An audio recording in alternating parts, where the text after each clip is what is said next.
Hello po sa ating lahat. Ayan, ang ating outdoor Calandius oil at ituturo ko po sa inyo kung paano gumamit ng outdoor Calandius oil. Siyempre unang-una, lagyan po natin ng use oil ang ating tangke. Ibubus po natin dyan. Yun pong mga use oil na gagamitin ay mga pinag-change oilan ng motor o ng mga four wheels o kaya naman yung mga pinagprituhan na mantika. Ayun. Pwede po ninyong ihalo yung galing sa sasakyan na mga use oil at saka yung mantika na pinagprituhan. Wala pong magiging problema ron. So, kung nalagyan na po natin ng langis yung ating tangke, ay buksan po ninyo yung ating valve. At makikita po ninyo, tutulod dyan yung langis o yung use oil papunta sa chamber. Kapag ka po nakita na ninyong umikot na yung langis, ay isasara po natin yan. Isasara po natin para wag umapaw yung langis, kasi pag sobra naman po yung langis ay aapaw po yung use oil dito sa mga butas ng burner. Meron pong mga butas yan. Kaya kailangan konti lang. Saktuhan lang po yung langis na pampaningas natin. Okay po. Ngayon, ang pagsiset up po naman ng blower ay dito naman po ilalagay yan. Ayan. Dito po sa ilalim. Dito po ilalagay. Okay? Pagkatapos, kung napapansin po ninyo, may mga double-sided. Doon po natin ididikit itong ating air controller. Ito po yung kumokontrol ng blower. Dito po kinokontrol kung gusto mong palakasan o gusto mong pahinaan. So, ididikit na po natin yan dyan. Ayun, kapag ka nakadikit na po yung ating controller, ay meron pong socket yan. Ito yung socket.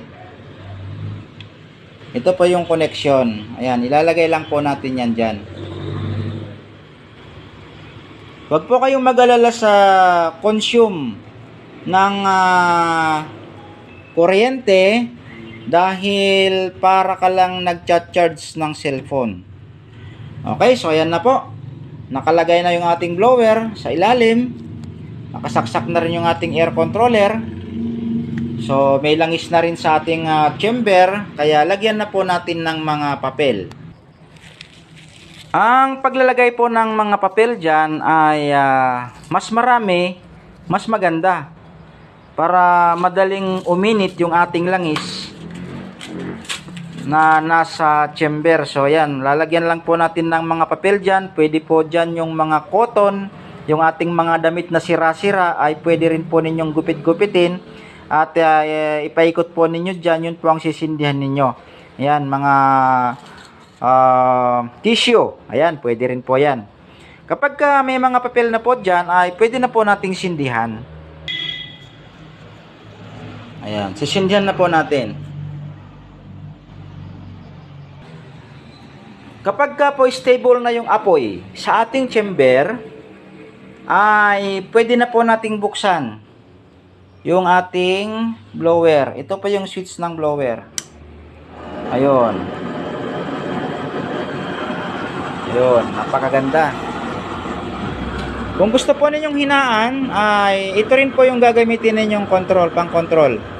Ayan. Hihina na po siya. Kapag kapalakasan mo, ayun. At yan na po ang ating apoy. Patayin po natin ang ilaw para mas makita po ninyo.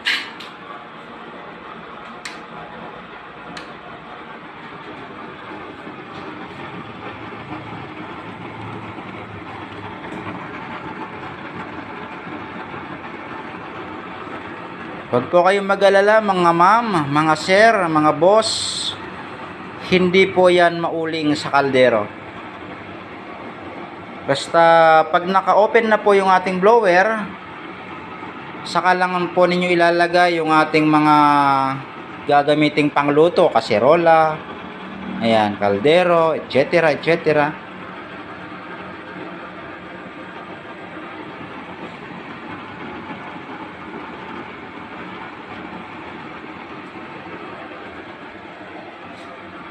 Pagka po gusto ninyong hinaan yung ating apoy, ay hihinaan lang po ninyo dito. Ayun.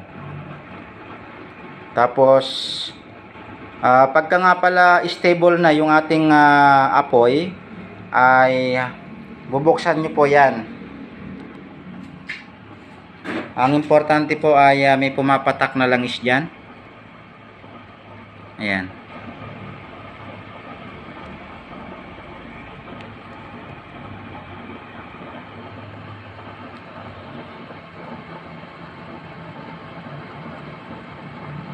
Hindi po kailangan yung malakas.